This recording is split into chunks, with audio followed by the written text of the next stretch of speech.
And this is an extraordinary moment right now in the region. I think it's a 100-year watermark for change. And I think we're in some of the most interesting times in my lifetime in these last few years. A time of great tumult, change, a time of need for a lot of rethinking how we consider the Middle East. And we have an amazing panel to help us do that today. So our goal is to really dive in and get to your questions as soon as possible. So I'm going to ask you now to begin to formulate some of your questions so we can get to those. And lay out for you how we thought we would prepare the panel. We had a chance this morning to talk a little bit. We thought we would start with an overview from each of the panelists. And we'd go into a sort of series 2 questions, which will look at what's next.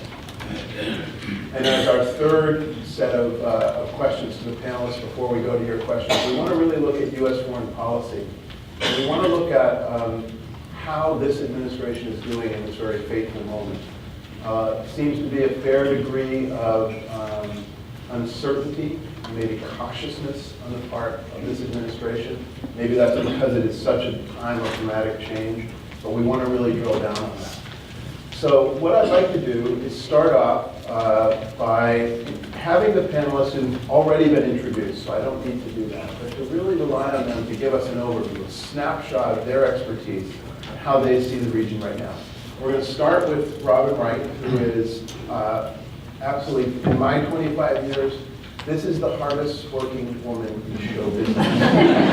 She is prolific, she's profound, she's had tremendous insights, and really, really a pleasure and an honor to have you. So would you start us off, Robin, with your overview as someone who knows about so many different parts of this, but particularly your experience with Iran recently, and your sense of being able to give us the landscape as it is shifting so dramatically. What Charlie didn't tell you was that he gave us 2 minutes. Each one of us has 2 minutes. So I'm going to give you, I hope you can write fast. I'm going to give you 10 very fast headlines about where the Middle East stands right now. The first headline is that this is the greatest period of uncertainty and turmoil in the 100 years since the Ottoman Empire collapsed and the Middle East was redefined. It now has turned the Arab uprising into an Arab earthquake that affects literally 1/2 of the Arab world's 350 million people. The second headline is that there's some good news in that the uprisings have led to the demand for rights, and that people across the region want more from their governments. They feel a sense of entitlement. The bad news is that they don't have a sense of either responsibility or a common good, and you can't have democracy without both. We're hardly ones to lecture about that problem, but it is one that is the common thread throughout all of the countries undergoing change. Third, in terms of political trends, political Islam is today on the run in places where it won democratic elections, notably Egypt and Tunisia. Its meteoric rise has been followed by a meteoric plummet. The tragedy is that it's the middle of the roaders, those who are willing to work within a democratic system, who are being pushed aside. So that leads me to the fourth headline, which is that extremist Islam is on the rise. At least 75%, some estimate as high as 90% of the militia forces fighting in Syria have Islamist ties or ties to Islamist militias. And we're seeing extremist Islam in places where change has deteriorated into conflict, notably Syria, Iraq, and Libya. The fifth bottom line is that the tragedy is there's no viable middle in between. That you see on one side the old elites reemerging in new governments as in Egypt, the military on one side, then you see the Islamists on the other. The leftists, the centrists, the Democrats, the liberals have not proven viable. They're not providing alternatives. They are crumbling and ineffective because of rivalries, ego, inexperience, and ineptitude. My sixth bottom line is that economically, every country is worse off today than they were before the uprisings. And we have to remember that economics is what inspired the uprisings in the first place. Capital has taken flight, tourism has plummeted, private investment has disappeared, and employment has increased. My seventh bottom line is tremendously important because of demographics. The young who inspired the uprisings are increasingly disillusioned, and more disillusioned than they were even under the old regimes. This is visible across the region, in part because unemployment is really affecting them the most. Where economies are failing, the young are feeling the unemployment the most, and that includes in rich societies. In Saudi Arabia, 38% of the young in Saudi Arabia are unemployed. Staggering. So my eighth bottom line is that sectarianism has never been deeper, not only in 100 years, I argue almost in the 1400 years of Islam. And it's not, we see this play out within countries, whether it's Syria, but we also see it play out between countries, which is what really worries me, particularly between Saudi Arabia and Iran, or the Gulf Sheikdoms and Iran. And it plays out in between, not just within Islam, but also between religions in the Middle East. I was up at a conference on Syria. 20 of the world's great experts came, and I did the wrap at the end. And there were a group of Syrian Christians who were very angry and increasingly outspoken. And at the end, they were throwing shoes on the stage. Syrian Christians shouting, "Long live Bashar Assad, he will rule forever and then his son will take over." I mean, this is something that we're getting into issues that stretch across religion. Ninth, the change is so profound that we're beginning to see challenges to the modern map of the Middle East. Syria is already in 3 identifiable pieces. Its spillover is affecting Iraq. That we could see the old map that was designed by Sykes and Picot, or at least by outside powers, begin to change in fundamental ways that will then spill over and affect not just the region, but it will affect everything from alliances, trade patterns, and energy flows. And finally, to the issue of the United States. In the almost 70 years since the United States has become a superpower, American standing in the Middle East has never been lower. American influence in the region has never been lower. When you look at 3 countries that have been the pillars of U.S. policy, Israel, Saudi Arabia, and Egypt, none of them like us at the moment. Egypt is this week courting Russia, talking about arms sales. Israel has top officials in Washington this week trying to undermine U.S. policy on Iran. And in a peak on U.S. policy, Saudi Arabia has been criticizing the U.S. publicly, walking away from the Security Council seat, and challenging on Syria policy. I'll leave it there.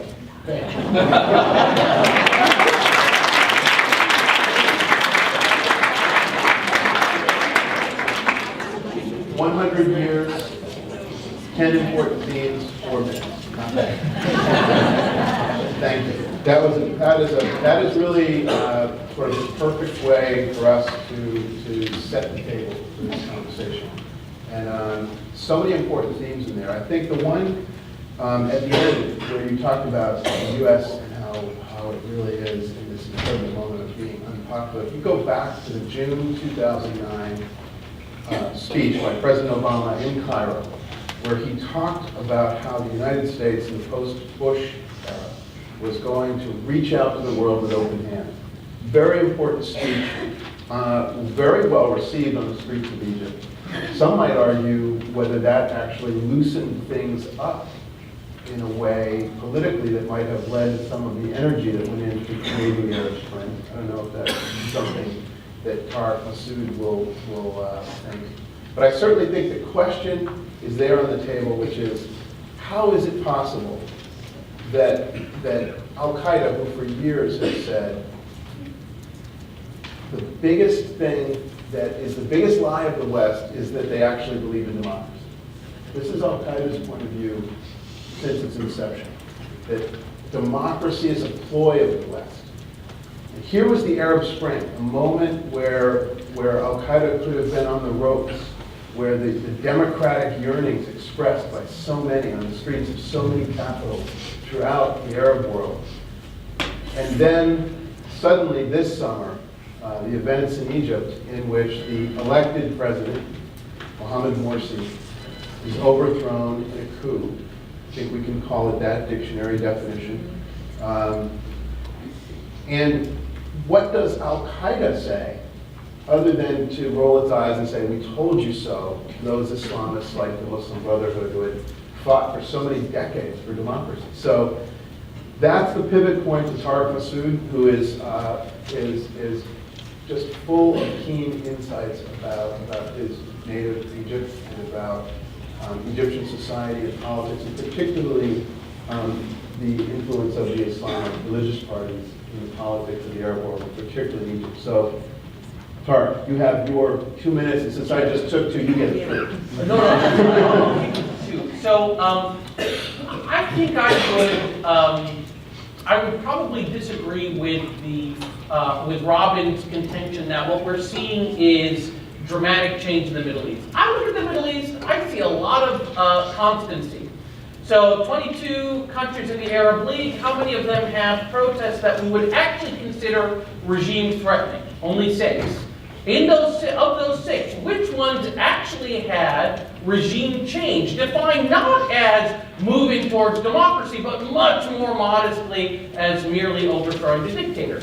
Only 4, Tunisia, Egypt, Libya, and Yemen. Now, of those 4, Libya only has its change as a result of a sustained bombing campaign by the greatest military alliance the world has ever seen. So I wouldn't even call that a kind of domestic change, a successful revolution. Yemen, yes, they did overthrow Ali Abdullah Saleh, but he was replaced by, guess who? His vice president. Until this day, they have still not had a multi-party democratic election. So I don't even put that in the successful category. So you're left with 2 countries. You're left with Egypt, and you're left with Tunisia. And Egypt, I think, reveals that these forces that kept these authoritarian regimes in power for so long are not insignificant forces. And so what do we see in Egypt? We saw a brief moment of democracy, where Mohamed Morsi, a member of the Muslim Brotherhood, my least favorite member of the Muslim Brotherhood, by the way. I wrote half of my doctoral dissertation about him, disliked him immediately. Mohamed Morsi became president, was elected president in June 2012, and a year later, the military ousted him, and now what do we see on the streets of Egypt? We see a groundswell of support for the idea that this man who led the military coup, a man of very modest charisma in my view, named Dr. the view now in the street is that this man should become the president. So what I see is a yearning for a return to the status quo ante, a yearning for a return to the pre-authoritarian, to the pre-democratic period of the Arab Spring. And so, yes, there are other places where we do see change, but in almost every one of them, it's because of foreign intervention. I would even make the case that in Syria, there's not too little foreign intervention, there's too much foreign intervention. So I see these forces of authoritarianism that have long dominated in that region. I don't think they're going away. I don't think that these Arab regimes in the Gulf or in Saudi Arabia, for example, is in any danger. I mean, they'll have to engage in some reform, but when you pull billions of dollars out of the ground every day, you can afford to buy off discontent, and you can afford to make 38% youth unemployment not be a political problem. So I see, I don't know which of us, Robin or me, is more pessimistic, but change or not. But I think both of us would agree that it's not good for the future. That's pretty good. I think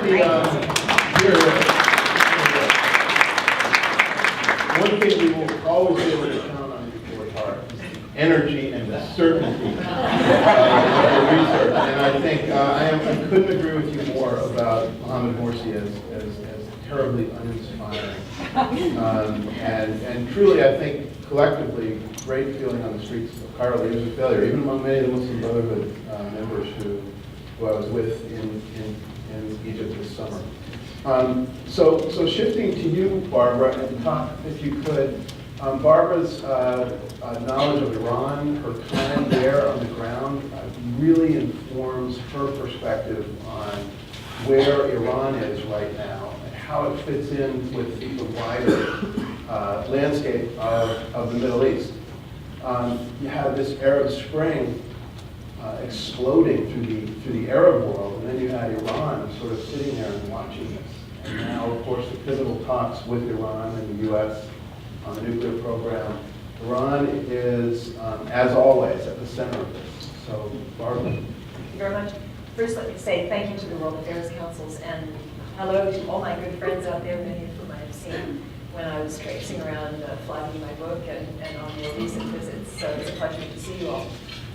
Iran is the bright spot in the Middle East. Who could ever have imagined?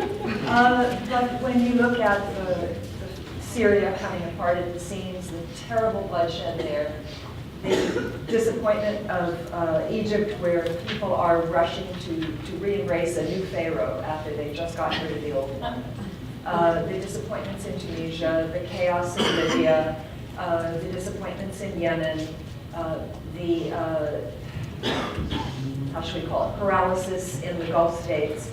Iran is the bright spot. It's surprising in some ways, not surprising in others.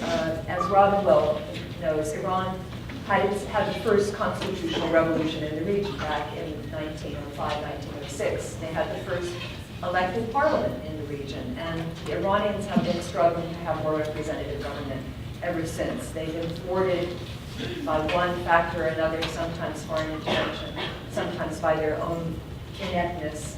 And what you sense in the country now, and I was just there for the inauguration of President Rouhani, is that there's a cautious feeling that maybe the stars are aligned for things to get a little bit better, at least for them not to get worse. The pendulum swung all the way back under Mahmoud Ahmadinejad, Mr. Holocaust denial and white Israel off the map, who did more to damage Iran than perhaps any leader in the last 100 years. You have to go back to the Qajar Shahs to find somebody as inept and somebody who succeeded in isolating Iran as much as he did. But then they had an election this summer, which surprised everyone. Most of us thought, a lot of us thought that the new president would be a guy named Khalibaf, who is the mayor of Tehran and is a hardliner, but not a stupid one, like Ahmadinejad, and somebody who at least had proven competent in administering the capital city, Tehran. Instead, Hassan Rouhani won. And Rouhani is not a moderate, he's not a reformer, he's not an anti-establishment figure, as some have called him. He is the epitome of the establishment. But what's great about him is that he is trusted by the supreme leader. He's an experienced, intelligent, thoughtful man, and he wants to bring Iran in from out of the cold. He wants to restore a relationship with the United States and the West. He wants to resolve the nuclear issue. This is what he's been playing on, and this is what he's been trying to do. Now, hasn't been successful so far, and I may be at the end of my 2 minutes, so maybe we'll save the Geneva talks for the next go-round. But I am convinced that he does see himself as a historical figure, and he's appointed people, like a very capable foreign minister, who see this as Iran's best opportunity to come in from the cold, to be a normal nation after 34 years of revolutionary time. So, let's stop. Thank you for staying at time. And I think the Geneva talks would definitely be part of the next question when we look at what's next. Ambassador Ross Wilson, 2003 to 2008 as U.S. Ambassador to Turkey. Thinking of Turkey in this context, we don't think of it as a central player necessarily, but certainly part of the alliance, an incredibly important part of understanding the diplomatic range. You can't understand Syria, you can't understand Iraq without knowing how Turkey feels about those two places and about all of the events swirling in the region. So, Mr. Ambassador, if you would share with us, what role does Turkey play in this incredibly important shifting range in the Middle East?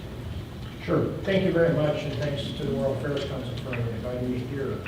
Maybe I'll start out picking up on what on some of the things that have been said earlier about the sweep of history, the sweep of changes over the course of the last 100 years. Turkey absolutely is part of that. Turks, as a result of reforms and changes in particular that have taken place over the last 30 years, has changed in dramatically profound ways, such that the country is, and the people there feel, notwithstanding lots of problems that they have, feel more successful than at any time in maybe 150, 200 or more years. It affects the way Turkey looks at the region, bearing in mind in particular that the region around it used to be governed by Turkey or by the Ottoman Empire. It affects the way that the region looks at Turkey. As a country, much was said about the so-called Turkish model a couple of years ago at the time the Arab awakening began. It's not so much the Turkey's specifics to be emulated, but a country that resisted outside conquest, colonization, the breakup at the end of World War I, that fashioned a future for itself, a rocky one in a lot of ways, flawed deeply in many respects, but they charted their own path and come into the present decade extraordinarily successful in comparison to where they were, highly urbanized, much more sophisticated than the country seen 30, 40 years ago, much freer, with a much more activist approach to the region around them. And that part, I think, is very important. It's not just the Prime Minister, Recep Tayyip Erdogan, it's not just the Foreign Minister, Ahmet Davutoğlu, or the AK part of the ruling Justice and Democracy Party. It's the people of the country who want to play a different role in the region, who look around the Middle East and see all of these uncertainties and dangers and risks that Robin referred to, terrified by a number of them, in particular by the rise of Iran, and even more so terrified by very immediate dangers on their Syrian border. And what's different now from previous periods when they were terrified, determined that Turkey would play a direct role in how these things get handled. That creates all kinds of scratchiness with Turkey's long-standing friends and allies. Turkey, NATO member since 1951, of course, close partner of the United States. But this grinding of gears regionally is I think, one thing that's particularly important to watch. Turkey, very much a country of the Middle East. I did the math at the time of the Syrian uprising. The distance to Ankara, the capital of Turkey, is closer to Damascus than Atlanta is to Washington. This is not far away. This is the immediate neighborhood. It is very much in the Middle East. And Turkish interests, vital national security interests, directly in Syria, directly in Iran, directly in Iraq, the Caucasus, and on around if you look at Turkey on a map. But also Turkey that isn't of the Middle East, in part because of the Ottoman past, in part because of reforms Mustafa Kemal Ataturk and subsequent rulers of Turkey carried out, including the current leadership. It's a European country in a lot of respects. That gives it a different character, it gives it a different approach on these issues. Lead to my last point. Turkey, a close friend and ally of the United States, undergoing profound domestic change that's different from what's going on in the Arab world. A vital player for the United States. And when I think, as a former policymaker, what are our key challenges? Keeping it with us as we think about Syria, as we think about Iran, as we think about Iraq. Egypt is a little bit farther away. It is extremely important for the ability of the United States to successfully manage these tough and uncertain and difficult issues all around. Thank you very much, Mr. Bassett. That was excellent. Thank you all for I want to go now into sort of what I think we need to make a lightning round if we're going to get to questions. And that is to really look at what's next. Barbara, if you could start us off, really maybe helping us see Iran and Syria. What's next? Robert, Okay, I want to make 3 quick points. First, playing off Tarek. Look, I don't think we actually disagree.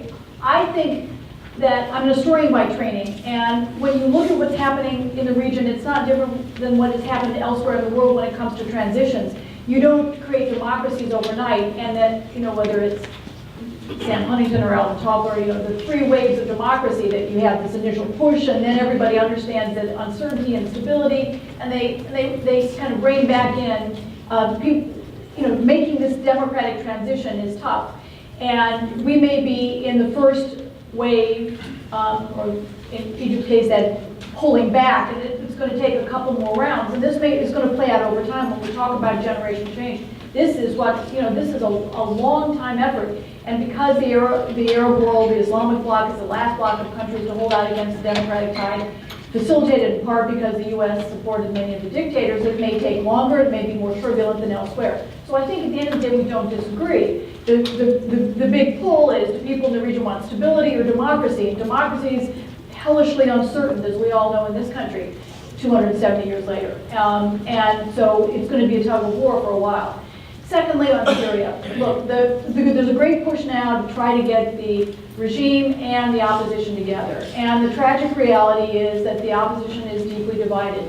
You have the opposition, the political side, dominated by exiles who don't have a common vision, don't share common strategy or tactics with the opposition forces fighting inside. The opposition forces inside 1,000 militias, some of them neighborhoods, some of them bigger, but you have some that are aligned with the West, some aligned with Saudi Arabia, you have a real division. And the idea of getting them all together with one vision of the opposition and what they want, some want to see an Islamic republic, some want to see a full democracy, is going to be very tough. Getting the regime to Geneva for talks may actually end up being easier. The bottom line is there is not likely to be a great peace anytime soon. And the danger is that a year from now, we have not 120 dead, but 250,000 dead. We see, millions more having fled the country, and this becoming already the greatest humanitarian crisis in the world, becoming far worse, draining the economies and destabilizing the neighborhood in ways that the Palestinian question feels tiny in comparison.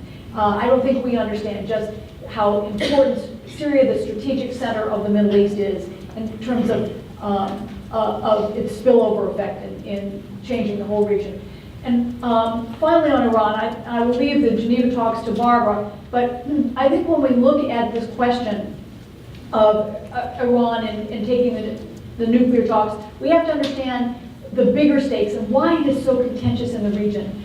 The fact is that for 34 years, Iran was one of the 2 pillars of U.S. policy, along with Israel. Then the revolution, and for the next 34 years, notice the symmetry, Saudi Arabia and Egypt began to take the place in terms of the pillars of U.S. policy as a Muslim component as the pillars of U.S. policy. And Saudi Arabia is very reluctant to give up that relationship. Everyone fears it in the Arab world that the Arab world dominated by Sunnis is very worried that those pesky Shiite Iranians are going to suddenly become America's new buddies. And it's going to be like China, the transformation and this outreach, and suddenly Iran and Tehran and Washington are buddy-buddy, and that has profound effect on the balance of power within the region and between the West and the region. So when we talk about the nuclear talks, it's not just that little sliver. The consequences are tremendous for the whole region. Thank you, Robin. Tarek, Egypt looms large. What do you see next? The elections will be, I believe, in the first part of next year. What's next? Yeah. So Egypt, what's next is, as Charlie mentioned, there are parliamentary elections that are scheduled for, we think, April timeframe in 2014. The way that those parliamentary elections are going to be conducted are basically going to prevent Islamists from returning, and it's, I think, going to the electoral playing field is basically going to be tilted towards members of the old regime or allies of the old regime. Then you'll follow up with a presidential election, in which I think an ally of the old regime will win, and then voila, we are back to the status quo ante of a president, strong president with a ruling party. To sort of zoom out and think a little bit bigger, so I'm a political scientist, and I think one thing we need to be careful of is, adopting this kind of Whig history, this teleological view of history in which the wheels of human events move ever forward to some better democratic future. It's not true, not the case, not necessarily. And so what we do know, so in the case of the middle, it could be in the midst of a 100-year transition, but I don't know if the end point of that 100-year transition is democracy or something else entirely, because all of the empirical evidence I have for this proposition that democracy is hard and there are waves, etc., it all comes from a fairly narrow sliver of humanity and a fairly narrow sliver of the human experience. So to generalize from it, I think, is dangerous. I would say one thing, though. We do know that if we do want to generalize, that there is the most robust predictor of whether your country can make it to democracy is its per capita GDP.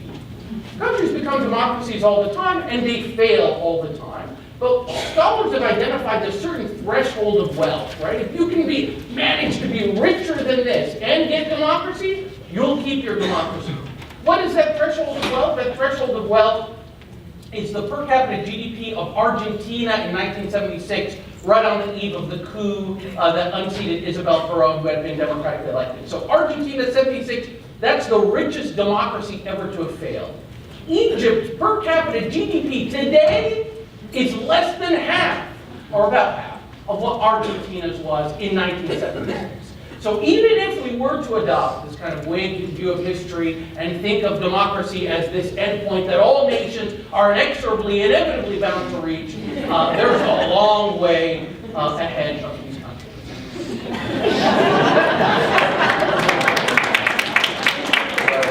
I wanted to know really, thank you. I wanted to ask you just very quickly, you said that the Islamists will not do that as well and the parliament doing it, partly because I imagine they've all been locked up. Well, so I think part of it is absolutely the crackdown. Yeah. The second part of it is kind of an inside baseball thing, which is basically the electoral rule that they're going to use, right? So I think what they're basically going to do is divide the country up into a lot of small districts, and in order for you, and each district will elect one person to parliament. And so what will basically happen is that local, family, tribal, business, clientelistic ties are going to dominate the election. So I'm going to vote for a candidate because that guy's a member of my family. But you can't thwart that Islamist yearning that expressed itself in the first democratic election in, 5,000 years of history? So I don't think it's an Islamist yearning. I mean, I certainly think that Muslims in Egypt, at least, believe that Islam should have a role in their country's political life.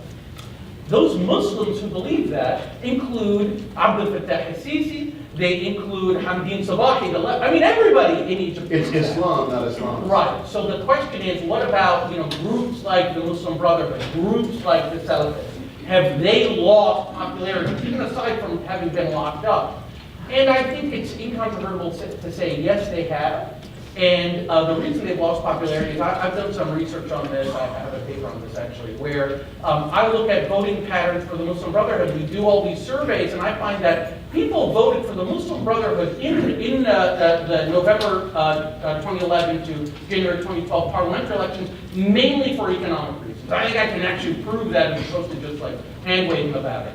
And so when the Muslim Brotherhood failed, it was not surprising to me that there would be now this constituency for something. Okay, thank you. Barbara, Iran, the Geneva talks, can they succeed? And if they do succeed, will Congress allow them to succeed? Yeah. First, absolutely agree with Robin that the Saudis, the Israelis, and others are freaking out because they don't want to see the United States and Iran become close again. And the reason this last round of Geneva talks did not work is exactly because the United States and Iran are becoming close again. Apparently, Kerry and Zarif, the Iranian foreign minister, had back-channel discussions, worked out a draft for the agreement, and it was not shared with the other members of the so-called P5+1, or the French had last-minute objections to some elements of it. and the French foreign minister comes storming into Geneva, talks to the press, calls the deal on the table a sucker's deal, and sets the whole thing back by at least 10 days or a couple of weeks. So it was actually the Iranians and the Americans beginning to talk directly to each other again and finding out that they got along pretty well. They upset the rest of the multilateral apple cart, which is quite funny when you think that a few years ago it was the French complaining that the United States was sabotaging European talks with the Iranians under George W. Bush. That's where we left it. However, supposedly things have been smoothed over with the French. There is a proposal which is on the table. The Iranians took it back home, are toying with this or that. They meet again in Geneva on Wednesday, Thursday, and maybe they will get across the finish line this time. I think they better, because if they don't, Congress is all ready to pass new sanctions legislation, which will be a slap in the face of this new Iranian government and will make it very difficult for them to accept the deal that's on the table. They may have to come back with stiffer terms, and we may lose this moment. With all the pressures against it from Congress, from the Israelis, from the Saudis, and others, it's quite a difficult effort on the part of the Obama administration to keep pushing this diplomacy forward. I give them credit, but I also criticize them for their lack of alliance management, for not getting the French completely on board and so on, and for putting themselves in a position where they look like they're going to be party in this negotiation. That's unfortunate. Thank you. Excellent, excellent. So you ended on a perfect note too, which is sort of giving this administration credit for getting these talks rolling, but then criticizing for failing to manage the allies. I think that is something that we've seen from this administration is a great intent. You know, there is no question that they have the best of intentions, but they've reacted with so much uncertainty at this critical time. Mr. Ambassador, if you would sort of finish this out, and then I want to throw a question to you. How do you feel this administration has done? What are the key questions you're asking? We're going to go immediately to questions from you. So whoever is first with a question, let's get a microphone towards that person if there's someone doing that. If not, I'll call on you. But Mr. Ambassador, just quickly, what do you think is the sort of your assessment as someone who has been in the ambassadorial ranks? How is this administration doing? Well, I think overall the administration has looked at the change in the region and has seen great uncertainty, tremendous risk to American interests, either direct American interests or interests that affect our friends and allies around the world. They've been a little bit mesmerized, like deer in the headlights. We don't want to go this way, we don't want to go that way. And the result has been, more than anything else, there's a sort of theme that pulls together how the administration has dealt with these issues in this region, frankly, and a lot of the rest of the world. Looking very uncertain, and with a lot of doubt and hesitancy and lurching, seeming, certainly if you look at the headlines, seeming to lurch from one set of issues or problems to a different set of issues and problems. They've not effectively articulated a particularly coherent vision either for America's foreign policy in general or what is our approach and strategy in the region. That's not unusual. Administrations often, frankly, aren't very good at that. But even, well, the next thing you try to do when you're in policy and you have trouble formulating a strategy is after you've done some things, talk about what you did and dress it up like it was a strategy. And they've not really been able to do that very effectively. It's not an irrational response to the problems that they face. The policy choices are extremely difficult. And I think an important backdrop, and I'll let me close here because we'll take your questions, but the backdrop, or a big part of the backdrop, is the legacy of the Bush administration. It is Afghanistan and Iraq. President Obama believes he was elected in part to get the United States out of those wars and not to get the United States involved in more of them. And certainly is of the mind, this was clearly demonstrated after the chemical weapons attacks in Damascus, that the American people are not real interested and will not not support him easily, at least, easily support a muscular American approach to Syria, and I think the same applies on a whole lot of other issues. That's the framework in which they've boxed themselves, and it's not a good one or a promising for America's role in the region. Okay, thank you. So questions? Yes.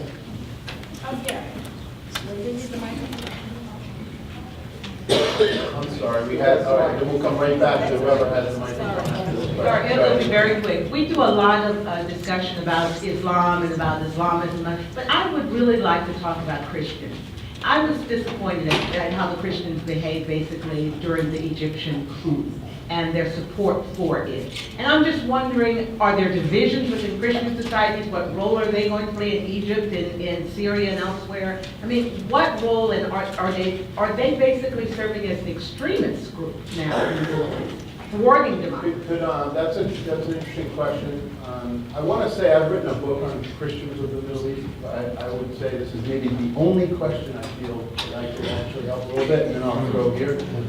And that is basically to say that the Coptic Christians of Egypt have always been very political. It wasn't unusual for them to raise their voice politically in the context of what happened. And there's a very powerful group of Coptic Christians who are in the diaspora who are also very political. They've also suffered under all of the regimes that have come through. So they've been presented as a minority that hasn't had a great voice, and they did definitely have deep troubles under Mubarak as much as they did under the Muslim Brotherhood. A failure to protect them as a minority group politically has been huge. They've suffered also serious violence. So I didn't sense anything enormously new about the Christians in this context. Certainly the violence with the Mosque Bureau incident was extraordinary, and a big part of this is when 27 Christians were killed in Cairo when the military basically ran over their demonstration. And that really inflamed the Coptic community. But Tarek, maybe you could quickly disabuse everything I just said. No, I don't know about I wouldn't describe the Christian community as especially political or not. In other words, I have to interrogate that claim a little bit more. But certainly, I think the Christians of Egypt saw the year of Muslim Brotherhood dominance in Muslim Brotherhood in power as deeply worrying and deeply threatening. But remember, they were not alone. I mean, they were joined by millions and millions of Egyptians. So were they viewing this event, or was their opposition to the Muslim Brotherhood determined by their religion? I wouldn't want to say that, just like I wouldn't want people to say that I voted for Obama because his middle name happens to be Hussein. You know, in other words, I wouldn't ascribe their political attribute their political behavior to their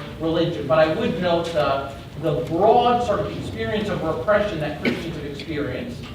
And that's got to signal to you, though, I mean, you know, in October 2011, as Charlie mentioned, Christian protesters in front of the television building were killed by the military, which didn't just run over them, it actually shot them. In other words, if you want any episode that prefigures how the military has treated the Islamists, it's what they did with the Christians in October of 2011.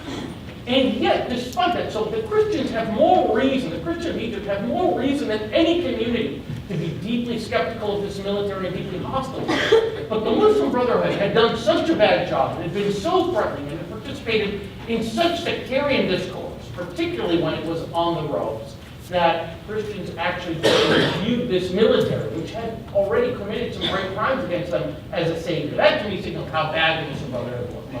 Okay, we had a question that was back here. There's the microphone. Yes? Hi, I'm Rocky Park from the Orange County chapter. I'm just curious on Robin's, she brought up one of the points up about the political balkanization of the region. And we talked a little bit about the Kurds being in Iraq, and of course in Turkey, and a large number in Syria. And this is something that you talked a lot about U.S. policy, but also this is another part of the question out there. I mean, there's 23 million of those folks. I'm sure they want their own state. And can you get some insight on that? Robin and Mr. Master, you both want to take a shot at that? The Kurds are the world's largest minority without a state, but there are significant differences among them. We kind of throw them all together and talk about the Kurds. They have, in the case of Iraq and Syria, they have very different, rival political visions. In Iraq alone, you have different Kurdish dialects. So now, I think Syria has changed the dynamics in the region. That the Kurds in Iraq had decided they wanted to stay inside Iraq for a lot of reasons, whether it's shared resources, the difficulty of trade as a landlocked territory, and so forth. I think Syria has begun to change the thinking. And that while the border was closed for a long time, the plight of the refugees as Kurdistan in Syria became, basically since for just over a year, become under self-rule.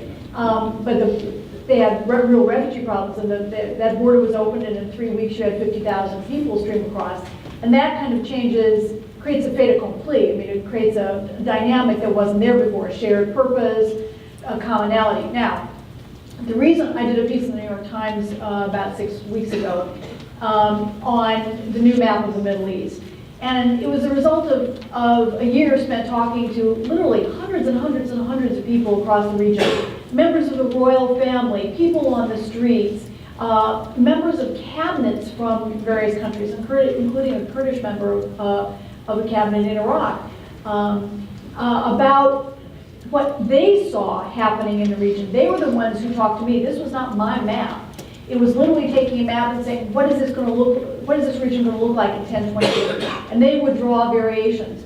And what I did was I took the kind of lowest common denominator, the things that everybody kind of agreed on. And the Kurds were one of them, but we kind of assume that that's a natural. That's not as natural as you might think. They have their own differences.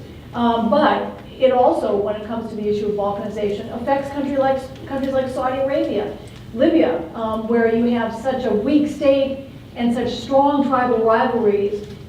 You have long-standing rivalries between Benghazi and Tripoli, but you also have southern Fezzan, which is more Sahelian than it is North African. That there's a lot of potential there.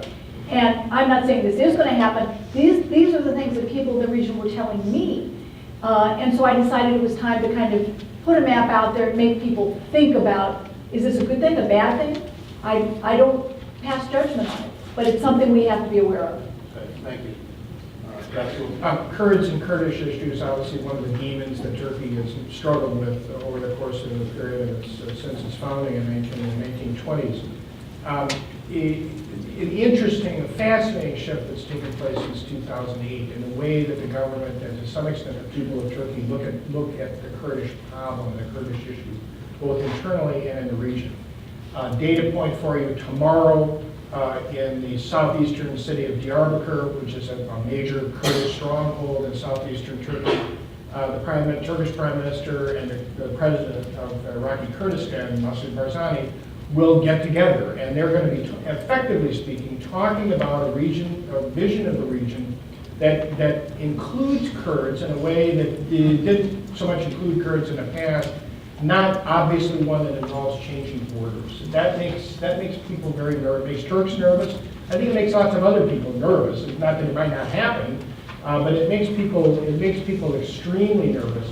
A piece of the Turkish-Kurdish puzzle that I want to add here, if you think of Kurds concentrated in northern Iraq, that's what the KRG is. You think of Kurds kind of concentrated in northeastern Syria, although that's ethnically a much more mixed region than is northern Iraq. Go to Turkey 30 years ago, Turkish Kurds were in the southeast. The transformation, the urbanization of Turkish society over the course of the last 20 years means the Kurds are all over the place. Istanbul, the biggest Kurdish city in the world today.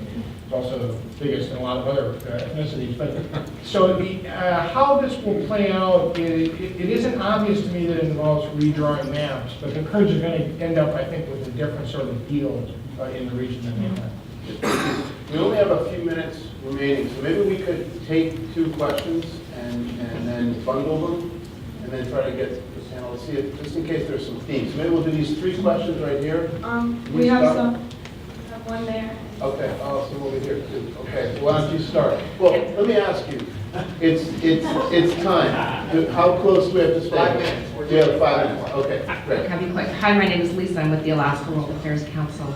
And on my way here to Houston, Barbara, on my way to Washington, D.C., I stopped in Houston to visit some dear friends, one who's from Saudi Arabia, one who's from Iraq, and one who's from Iran. And of course, the discussion came to the Middle East, and they echoed a lot of the things that you were saying, especially you, Robin, with the increase in sectarianism, decrease in economies. But what struck me during this visit was all 3 of their conviction that there was some type of conspiracy going on, and that what was happening in the Middle East is not by chance. There's something greater. I was just curious as to the panel if you have any similar inklings. Barbara, do you want to take a shot? Yeah, you know, but when things are somehow inexplicable, then you have to explain it with a conspiracy. And this is one thing actually that unites all of the people in the region. You know, and maybe some people in the United States as well. You know, the Iranians will tell you that the United States put Ayatollah Khomeini in there and got rid of the Shah. You know, and you look at them,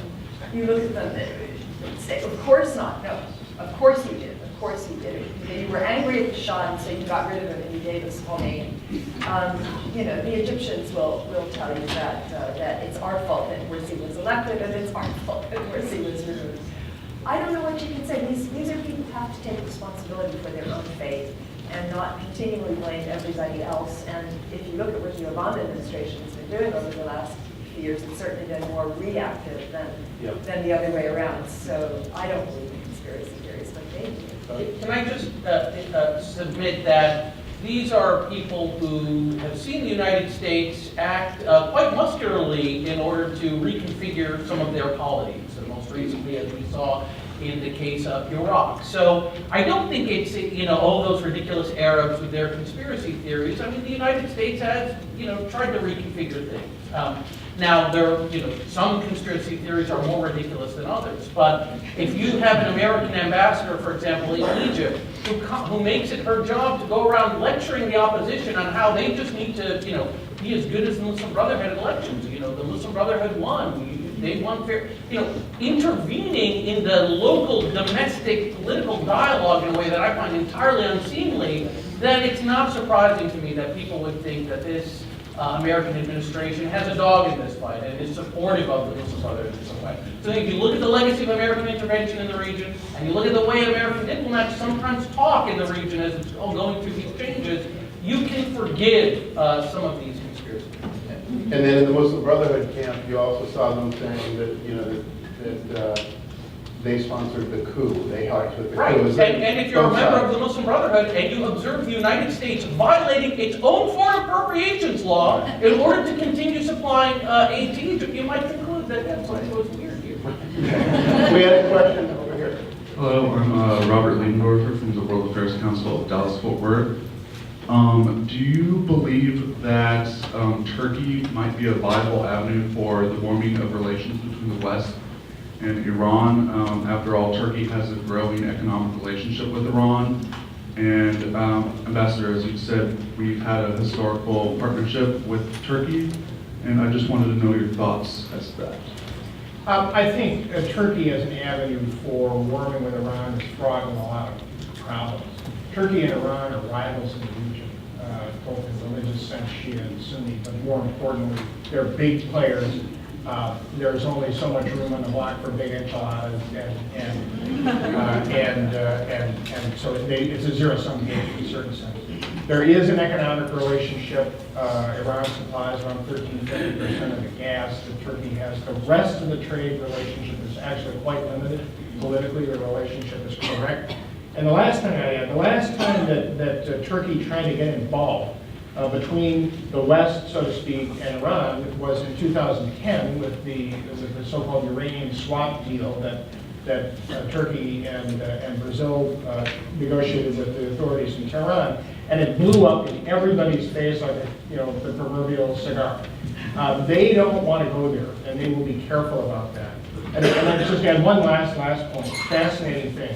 In the time that I served in Turkey, consistently the line up and down the political chain the United States has to negotiate with Iran, negotiate. We're terrified of the idea of military confrontation, and the experience of Iraq was not a good one for it. I was in Turkey 2 or 3 weeks ago, and it was exactly the opposite. It was exactly what we're referring to. So now you're going to have a good relationship with Iran. Where is that going to leave us? Terrified by it. I think that's all we have time for. Extraordinary.